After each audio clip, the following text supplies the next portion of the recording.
Well, today I thought I'd show something interesting we're doing. We're repossessing this Armor Light trailer here, and has a deal on it that the head can swivel for hauling it with a regular truck. When you do that with a regular truck, you pin the fifth wheel. My fifth wheel is pinnable, but we didn't take the zacklift off because we brought another truck up and dropped it off. With the zacklift on and the fifth wheel attachment, what we did to haul it, probably overkill, I don't know, but I'm just being careful. Never done this before. So we put a 4x6 in here, use this chain here from those two pickup holes up there, which are lifting points, down around here to hold this plate so it can't rock front to back. It's held tight. And we put this chain here around just because this is tapered. We didn't want the chains to be able to slide back, which they probably can't due to this rim right here, but just in case, it's better to have too much than not enough.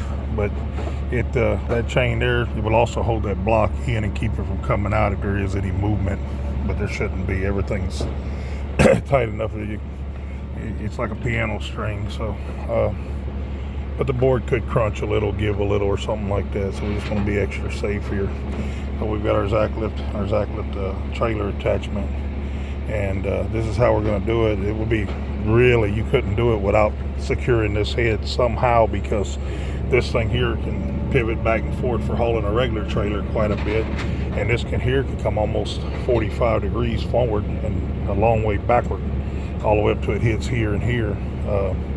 So you'd have a bunch of front to back slop. Something would break, or something. It's only got the little pin in here, 1x1 square pins would hold it to the fifth wheel, and you don't want the weight of that whole trailer trying to snap back, especially in a snapping motion or jerking motion.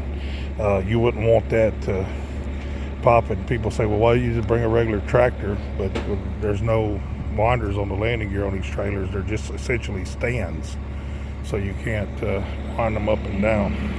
So we're using the zacklift and the fifth wheel attachment. I do have a wet kit on the truck, obviously, to run the hydraulics for the zacklift, but it's got quick connects on it that are nowhere near as big as that quick connect, which I would have needed.